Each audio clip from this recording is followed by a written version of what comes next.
Hey, so guess who, like, scuffed up the first recording and, didn't, like, keep any of the promises they made back in, like, Years of Madness, the last one?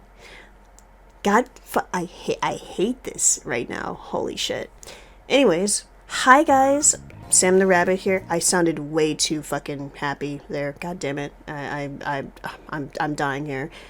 Anyway, hi. This is like the second time I've had to record this because guess who fucking fucked up their audio settings in this program and it recorded the wrong mic.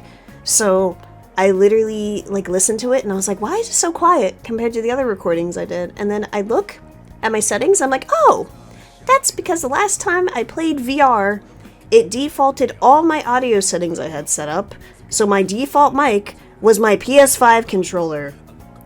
I fucking hate computers sometimes, dude. But yeah. So I recorded this 11-minute like recording, just me talking about like, all this other stuff I was doing for Years of Madness, and then all of a sudden the shit gets fucked up. I'm like, oh my god. So, and I tried to fix the audio in my editing software, but I'm not that good at editing. So, yeah, I couldn't really fix the fucking audio in the background. I could have just downloaded Audacity, but I don't know if it still had that spyware thing going on. Like, if y'all remember that, it was like something to do with like, oh, it has spyware on it or something. I don't know. So I hadn't used Audacity since then, and I hadn't installed it on this computer. But anyway, aside from that, hi, happy Years of Madness. This is once again scuffed, and listen, I can't give any other reason other than I'm a procrastinator. And the fact that I just always forget to write something down. I don't know why. It's just a thing. So, I didn't write down like anything. I have a few things I do want to talk about that I wrote down on a sticky note. So, that's good at least. I have a few things to talk about. And I have 2 recordings from when I played both Jet Set Radio and Jet Set Radio Future. So, that's the least I can talk about. Alright, so, I just finished Jet Set Radio. I beat it in 6 hours and 50 minutes according to Retro Achievements, and guess I'm just gonna give my thoughts on it. It's pretty good. Controls took a bit to get used to. Best way I can describe it is like clunky, very heavy, but like it's pretty chill. Like the music is definitely a bop.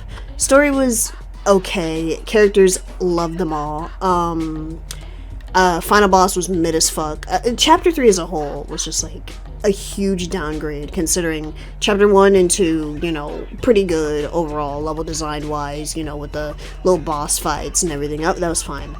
The moment Chapter 3 came around, it just seemed like the gameplay just fucking like the enemies were annoying, the flying bitches, like the fact you had to go through the entire level to spray paint like 20 different graffitis, like oh my god.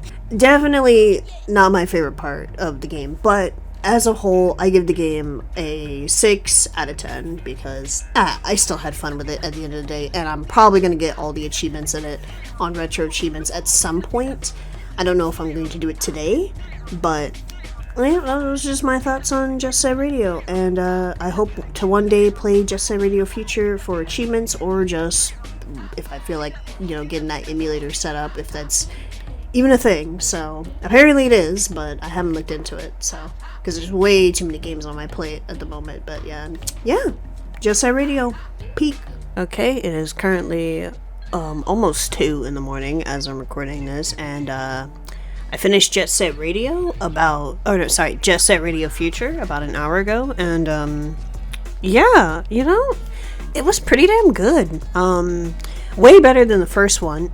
As I mentioned, the controls were very heavy in the first game, but thankfully they've been fixed. They're still a little, thanks Rex, they're still a little bit wonky in Future, which kind of sucks. Like as seen here in this clip I'm probably gonna show, the turning can be kind of jank still, but all in all, still a really like enjoyable game. Going into it, I actually thought it was going to be a sequel because Jet Set Radio Future, I thought it was going to be like, oh, it's a time skip and they're still doing their thing, but then I quickly got shown that it was actually a reboot of the series, but the characters, they're just kind of older. So I mean, go crazy, NSFW artists. I mean, okay, but it was a really enjoyable experience. Very fun. Loved the new story. I will say, this is probably a hot take. The final boss in the first game, I liked the concept of it a lot more. Execution wise, not so great. But the final boss in the second game, I mean, I really like the obstacle course climbing up to the boss. But the boss themselves, like, it was okay. Like, it's not my favorite. I will say, though, I'm so glad the quick time spray event is gone. It was just like, you tap the button, it sprays. A lot more quick, a lot more fluid, a lot more fun. And, like the gameplay changes, too. It felt, I can see where, Bomb Rush Cyberpunk got its inspiration from, and it was definitely Future. Because playing Future just made me feel like, oh shit, I'm playing like just, you know, like the like before, like, how do I explain this? Like, I'm playing like the game that gave birth to Bomb Rush Cyberpunk like years later. Like, because I feel like with that game, they really defined like the movement in that game based on what Future had started. And I really enjoyed it. It was a lot of fun. And I will one day go out of my way to 100% it, all characters, all the little, like, graffiti souls and everything, but I want to wait and see if they're going to integrate achievements at some point on retro achievements, because, like, as far as I can tell, in terms, at least for the emulator I used, like, it seems like they're making good progress, for Xbox in terms of, like, games that will be, like, playable, because, last I checked, I think it was at, like, 80%. I'll probably put like the actual number on screen, but like last I checked, it was a really high percentage, and like, at least from my experience, the game ran flawlessly. There was like maybe 1 or 2 small graphical glitches, but the game ran at a smooth 60 FPS, no slowdown. Like, the emulator was perfect. I had like such an enjoyable experience, and I'm just hoping one day, maybe when more games are accessible, we'll finally get like integration with retro achievements and Xbox, because that would be great. And I hope Jet Set Radio Future is one of the games that like gets a set, because I would love to add that badge to my profile. That would be fucking awesome, because I sorry, I'm coughing so much because I just had a drink, sorry. But no, really enjoyable game. I highly recommend it. Like, if you have an original Xbox, of course, like, you know, try to get a legit copy. I have no idea how much the game is going for, but if you can get a legit copy, 100% do it, because like, it's a really, really fun game. Like, Sega, why don't you port it and make it more accessible for people? Jesus Christ. Anyway, moving on. The one thing I did want to mention was, I now have a new system in place for Years of Madness, and I've made it a blog. So this will help me keep track of everything, and it also kind of taps into my love for writing, because I do like writing, as you guys know. And no, I made this blog because I saw one of the YouTubers I'm subscribed to, Remy Raccoon, if you know him. He recently did like a blog for his, like, I can't remember what the series is called, but he used like Blogger as well, and his looks like more modern than mine. Mine looks something straight out of like 2008 or something crazy. So yeah, I just had said, ooh, I'm gonna look into that because that looks cool. And no, Blogger is like owned by Google now, and they haven't really updated it, which kind of sucks. But for what it is and how simple it is, I like it, because I'm very minimal. I'm a minimalist. I don't need like all these fancy things. Like, I have Clip Studio Paint, and I'm 90% sure I don't even use like half the things it offers, you know? Like, I'm very minimal, very simple. So Blogger to me is like perfect. Like, it's not something crazy. It does what I want it to do, and I really like the blog I've set up here, because now it's like I have Years of Madness set up here. It categorizes it by month and day, and it's like, it's nice. It's very nice. It's very convenient. And now, what I'm gonna do for the video format of Years of Madness is every single month, I'll just talk about all the things that happened in that month, and then once the month ends, I record just me talking about it with my voice, you know, stuff like that. And then that's how I will structure Years of Madness. And so far, January is done. I just need to record it. And February, we're already in February as of recording. So, and I have like, I think 2 things I have posted for February. So very excited to talk about it. And I'm very excited that the structure of Years of Madness is like, you know, finally changing after years of it just kind of being the same thing. And then the 1 year I had fucked it up, I realized like, okay, no, I need to get my head in the game. I need to make this good. I need to get my shit together. So I'm really happy I made this blog. Ooh, I did that all in one breath. Holy shit. But yeah, I'm super excited for the future of Years of Madness because I have this blog now. So if people don't want to wait for the year to end and watch the video, you know, you have the blog, you can go read. And it's really cool. I like it. It's really fun, and I like writing.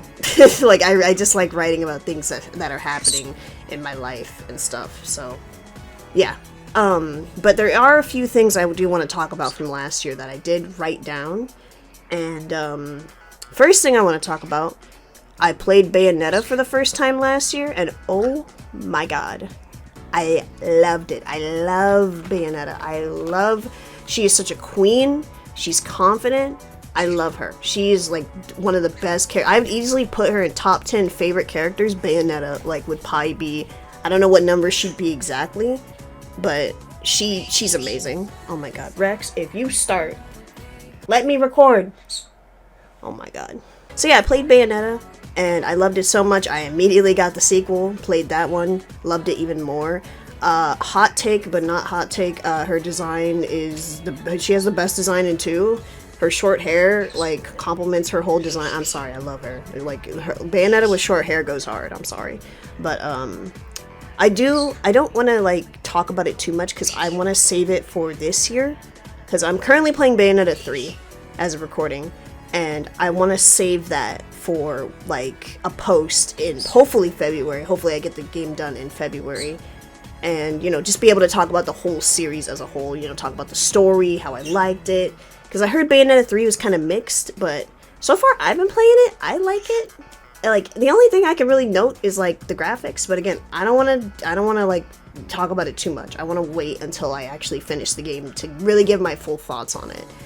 But, no, I really like Bayonetta. It's a fantastic series. And I can't wait to play the spin-off, too, that's also on Switch. I'm very excited to play that spin-off. With Cereza. But, what else is on here? I wrote down, like, this thing on my note, but I abbreviated it, and I don't even know what the abbreviation means. So, fuck, I guess. We're skipping over that one. Oh, yeah. In September of last year, marked the whole year I worked at my job. I've worked at my job for a full year and a couple months so far, and I just wanted to give my opinion that I know I like my job. It's I work in retail, so you know I deal with annoying customers from time to time, but like so far, you know, management is chill, coworkers are nice, you know, it's a really nice job, and I'm so happy. You know, the benefits are nice too, and no, I'm happy that I have like a really good schedule. And there hasn't been like hardly any issue whatsoever. Like it's been pretty good. So just wanted to mention that because you know, a lot of people, the job market is hard right now. Like people, can you stop? What are you saying? I hear you. Come here.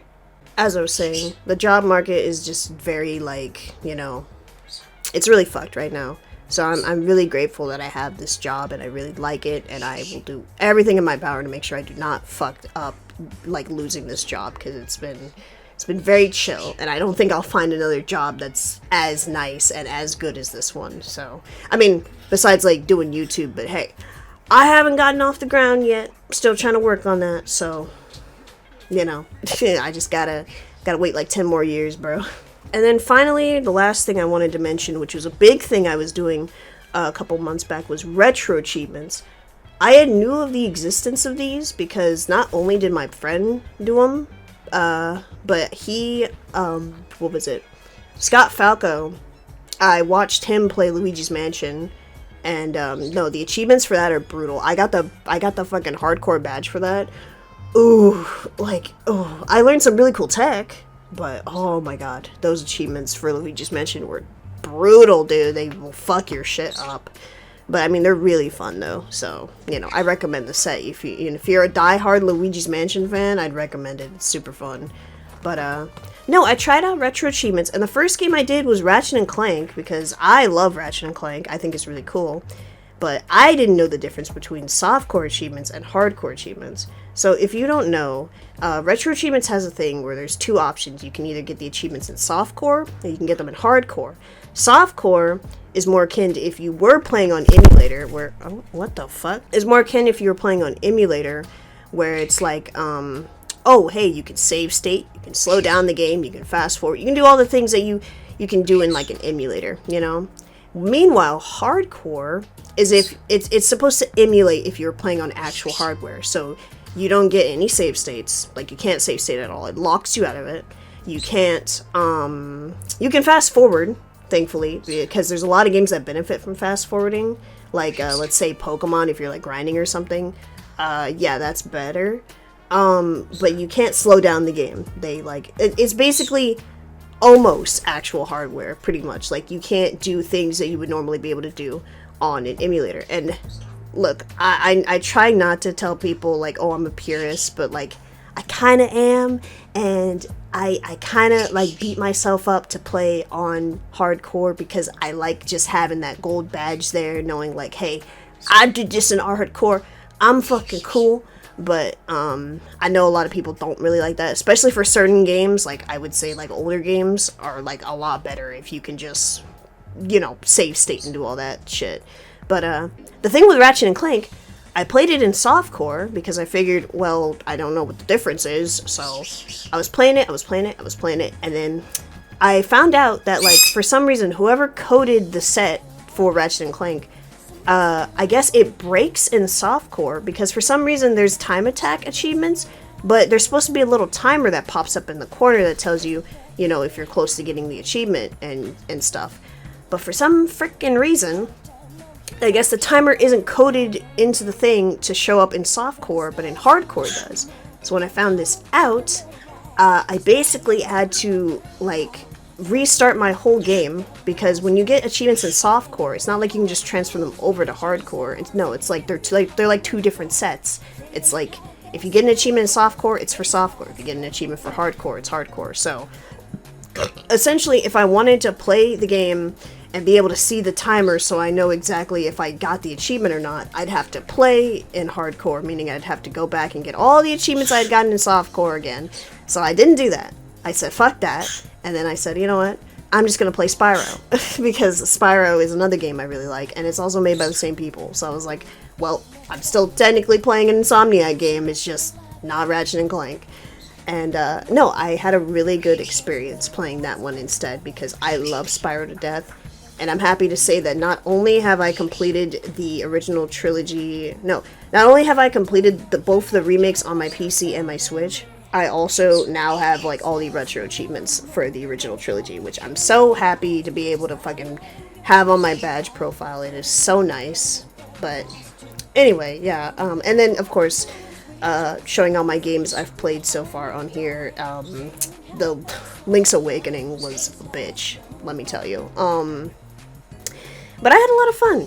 I really like retro achievements. I think it's a really cool thing what they have here, where it's like, you make a set, you put it, and, people can get all these achievements and show off their badges. I think it's really cool, because I've always liked achievements. I've always been an achievement hunter ever since, like, I found out you could 100% games and they have achievements, because it's nice just having that little badge. Like, non-completionists will never understand, but just having that little badge there to show that accomplishment is just, it's so rewarding, because it's about the journey, guys. It's not about what's at the end of the rainbow. It's about the journey to get to that point. And that's why I love retro achievements, because I get that little badge on my profile and it's satisfying. But yeah, that's pretty much it for Years of Madness.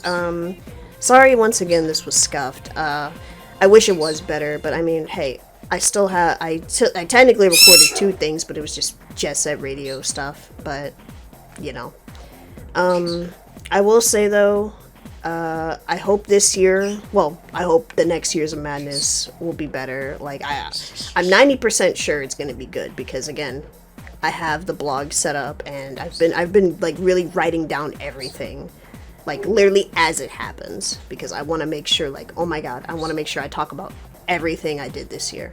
And so far, like, January looks good, February's shaping up to be really interesting, and no, I'm having a really good time with this. So, happy Years of Madness. Thank you guys for watching. I'll see you guys next year. Peace out.